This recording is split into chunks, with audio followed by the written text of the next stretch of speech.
Nicholas. It's great to be meeting again with my buddy Nicholas and expand your lens and how we want this to go. And I think after a number of meetings so far now,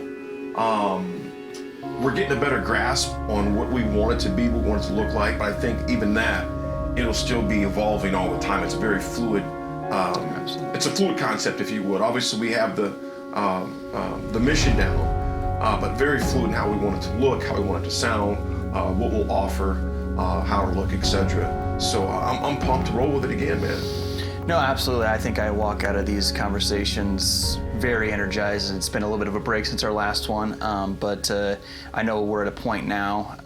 We've both been doing some additional reading outside of these meetings that I think we're really prepped and ready to start get this thing going, and there's a lot occurring in the world right now that we know this is important, which, not to get too political, even though at this juncture we were a couple weeks removed from the president saying how important this information is, that it doesn't need to be talked about, which was a little disheartening to see that, that the leadership was saying that the types of things that we're looking to talk about need to be taken out of training, but we're trying to get it back in. So Absolutely. And as you might see, our environment's changed a little bit. We're working not only on progressing this messaging forward, but also our production value. So you're now looking at what will hopefully be the new set of Expand Your Lens. Absolutely.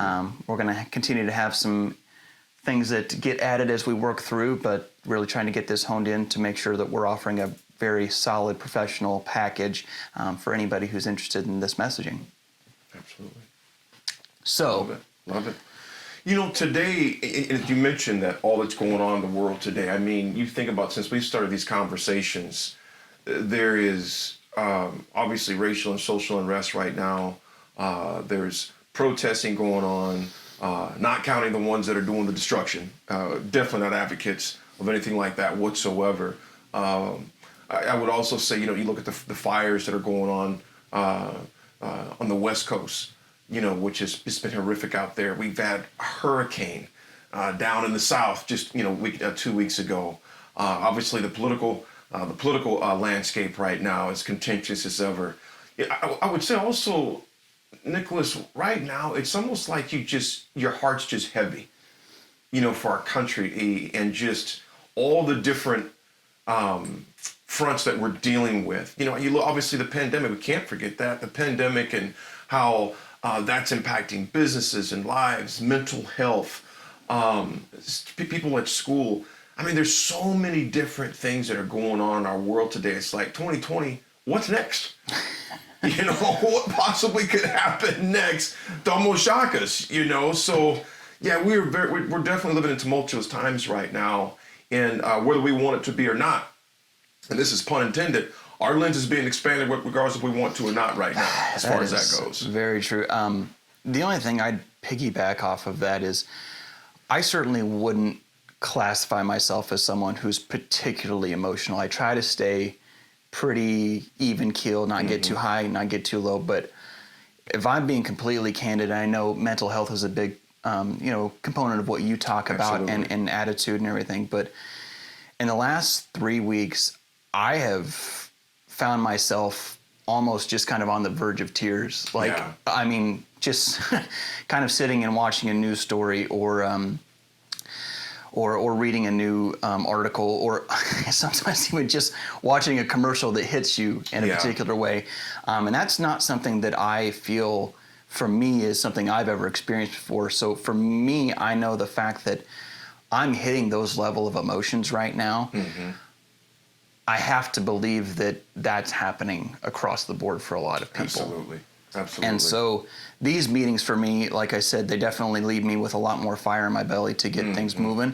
But they're also a cathartic experience. And I think that that's definitely something that having these conversations and being candid with someone else and just being willing to be open allows you to kind of process through those emotions, or at least feel like you drop some of that baggage. So that's just something I for me has been important. I like it. And I think too, Nicholas, I'm glad you're saying, because it's something to where if we don't express those things, I know you're pretty even keel, you know, like you mentioned, it's it's something to be able to process it and to really to feel what you feel. You know, it's easy, and sometimes we use it, especially I think sometimes as men, we do a very good job of compartmentalizing things. Or we think we do. We think we do. Yeah, we think, yes, exactly. We think we do. And it comes and it starts to ooze in other places and impacts other places. So to feel the feelings, I think, is a huge thing. And it's okay for us to show our emotions and say, this does impact me. But it's crazy, to your point, though, as crazy as times are right now, man, we might be in tears on a daily basis throughout the day with some of the stuff that's going on right now, you know? Absolutely. It's kind of one of the things we can roll over to is a big part of one of our breakthroughs last time around was talking about our pillars. And we're kind of landed on, I think we wanted to go with 6. Yeah. We've got 4 we're looking at right now, which is acceptance, equality, accountability, and empathy. We've got 2 open slots. I know I sent you over a few adjectives to kind of look through and see what your thoughts were. And then I didn't know if you had anything else to bring to the table. The ones I kind of threw out there were ownership, vulnerability, growth, question, challenge, and acknowledge. Yeah, yeah. So I didn't know if you kind of had a chance to kind of... I did. And the 2 that I really like, I like all of them. I'm kind of going back and forth. Obviously the first 4, but I love open and I love acknowledge. And I think open, we could almost be synonymous with vulnerability. You know, I think those 2 right there hold a lot in common in that I mean, you have to be open in order to be vulnerable. In order to be vulnerable, you have to be open. Those 2, you can't have one without the other. So I really like those, the words open and vulnerability. And whether we put open in parentheses vulnerability or just use one or the other, I think they say the same thing. I almost like the fact vulnerability sounds to me just kind of hits the core a little more than open. I feel strongly the same way. Absolutely. I think vulnerability, because the implication there, it goes back to what we were just talking about, especially we speak from the male perspective because that is our perspective that we experience on a daily basis. But vulnerability gives that implication that we understand that there is kind of like this, there's an emotional component to it. Openness can mean a lot of different things, but the vulnerability, using that term creates the understanding that there is feelings involved. And while, this is probably going to get outside of the PG a little bit, but for me, so much of what I feel like on a daily basis is I just wish that about every 25 feet, there was just a sign that said, don't be an asshole today. Like, I feel absolutely. You don't have to be overly nice. You don't have to let yourself be a doormat, but just be understanding to everybody else and their circumstances and what their experience is right now. It's that adage that everyone you know is quietly fighting a battle that you know nothing about. And when I see these videos with regards to, people going off about wearing a mask in Walmart, I have to think myself, we all can probably sit here in agreement that that's a little intense. It's way on the other side of things, and it's so easy to point your finger at that. But then you take a second and think about it. What's going on in that person's life that something so simple is causing that level of an emotional response? And for me, being vulnerable means that first you have to start with yourself. So starting with yourself kind of removes that level of piety or thinking I'm so much better, or being able to sit in judgment. When you allow yourself to be vulnerable, you take into consideration your feelings, and it allows you to be open to other people and not immediately go to judgment, but go to a further point where you're questioning it, you're expanding that lens to think, what's that person's experience that's led them to that level of a visceral emotional response. So there was my long-winded vulnerable. No, everything you're saying though, Nicholas, I agree. It's kind of like the person who has road rage and they just snap at a complete stranger. It's like, it's not even about the person driving next to you that may have not put on his or her blinker at the right time, or maybe inadvertently cut you off. And even if they did cut you off, how can you be that angry towards someone that you don't know? But it shows you the extreme amount of stress that we are under today as a country, as individuals.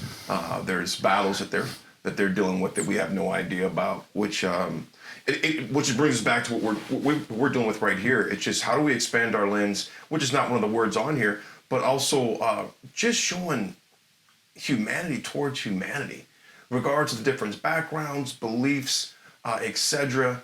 We have to continue to expand our lens so we can appreciate each other, so we can work together, so we can truly become what we have in our declaration, our articles, one nation under God, indivisible, with liberty and justice for all. When that becomes more than just something on paper, and we actually see that in each individual, how we treat each other, that's when America shines at its best. That's when we as individuals shine at our best, when we can really take those things on paper and make those things, and we become personal, living, breathing ambassadors of those characteristics that we hold so dearly together. So I think everything we're talking about, and like I said, vulnerability, I like that one for 5. As far as 6, I put acknowledge. I also like ownership. I like those two, acknowledge and ownership.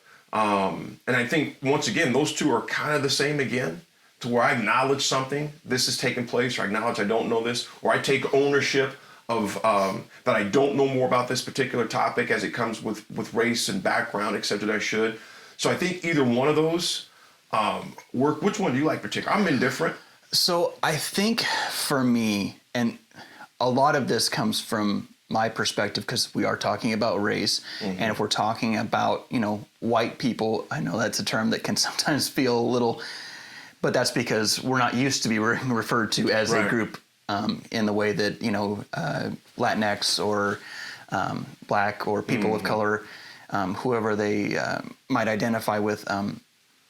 But for white people, we have to start understanding that we have to take ownership of this. And I just watched, which if you've got it, I definitely suggest it. Oprah has done a series on Apple TV, which little plug for Apple TV there. Yeah. But I've watched the first couple episodes. And one of the things that she kind of spoke about is, first of all, as a person who is white, I have to start taking ownership that it's not a person of color's job to educate me about their experience. It's my job to start seeking out those things. But on the flip side, one of the things that she spoke about was for people of color, and in particular Black people, while there's definitely this level of, I don't want to have to sit here and explain and tell you and hold your hand through this process. There also is a component of when someone has shown you that they have a desire to learn and understand and grow and try to be an advocate and an ally, as stressful as it might be or whatever emotions it brings up, it is still your job, because now you're being part of the solution together, as opposed to just kind of being, well, you need to figure that out for yourself. I don't have to be the one that shows you everything. That's been in some of our readings too. I both know in White Fragility and a number of other articles that I've been reading over the past couple months. And obviously for me being a person of color, these are conversations I've had many times. Some that were more willing than others to learn. But I like the point that where it's an individual responsibility to get to learn about someone that's different. But at the same time, to your point, I believe that people of color, as my peers, and when someone has a sincere curiosity and sincere thirst and desire to want to learn more, why not? Why wouldn't you? We're all better when we help each other do better. So we have a responsibility when someone, like you said, honestly wants to know more and to learn more, to help bridge that gap, if you would stand in the gap for that. To me, it's no different than if a student in a classroom wants to know more about a subject or to improve their performance, and the teacher says, no, you know what, good luck on that. No, we're all teachers. We're all teachers, and we do better when we work together. So I love that point where it's, granted, it's not our responsibility to say, okay, go read this, this, and this, and this, and this. But I think as a fellow human being, when someone simply wants to know and sincerely wants to know more about how they can be better, to me, that's what you do. You stand in that gap and say, hey, I'm here. I'm here. Now, you're not shirking it. You're not helping them shirk responsibility of gaining that information and doing some legwork on their own. Both have ownership. Absolutely. Ownership. So to your point, I like the word ownership, man. I like that. I think it's like vulnerability. It just hits more. Absolutely. I got a question, devil advocate here. Just explain to me the difference between ownership and acceptance. I personally would say acceptance is more of something to where I accept where I'm at in my life right now. You know, acceptance is more as just saying I accept where my life is right now. Ownership is doing something about where you're at right now. That's how I would say it in my opinion. Acceptance is like, yep, this is the reality that I'm dealing with right now. Regardless of what it is, whether it's good, bad, or indifferent, acceptance, accepting this is where I'm at. Ownership is not only accepting it, but doing something about it. Whether that's a mistake and saying, you know what, I screwed up. I made a mistake here. Ownership also means saying, hey, I'm going to do better. Ownership means I'm going to be better. Say someone says, I'm overweight. I accept the fact that I'm overweight. Ownership is doing something about being overweight. I accept the fact that I'm blowing my money. Ownership means I'm going to do something about it and change it. This is actually an interesting dynamic with acceptance versus ownership. When I think about acceptance, to me, a big component of that is that doesn't mean you agree with it. That doesn't mean you like it. But it does mean that you accept that that is someone else's experience or that is the issue.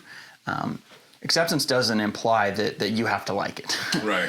And when I think about acceptance versus ownership in the context of what we're talking about these pillars, when I was in college, I took a multicultural psychology course. And through the time of taking that course, I learned a lot more about systemic racism and implicit bias and a lot of the things that are starting to be the buzzwords of the day. Mm-hmm. And there was a question that was posed as part of that Apple TV broadcast that Oprah did that really hit me.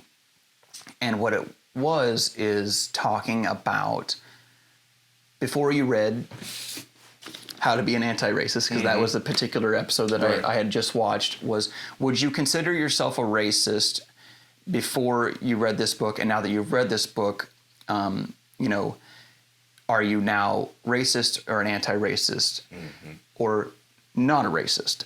Because those are all different things based on kind of the reading and as you get to learn more. But there was also a component about talking about white privilege. And what hit me was I accepted that I knew that there was racism and that I, as a white person, had certain privileges and opportunities that were not afforded to people of color.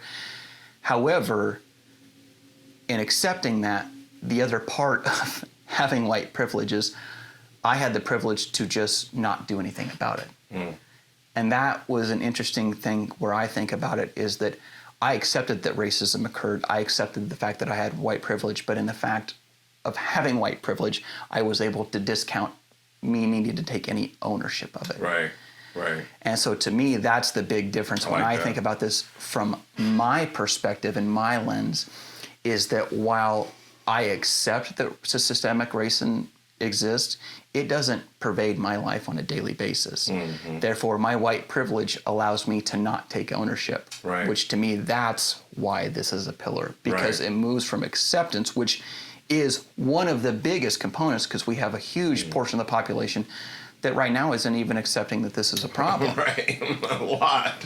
But the next pillar moves down the line of, okay, you've accepted it, you may not like it, you may not even necessarily agree with it, but the next step is then getting you to a point where you can take ownership personally for how that is going to impact you and how you are going to choose to act accordingly.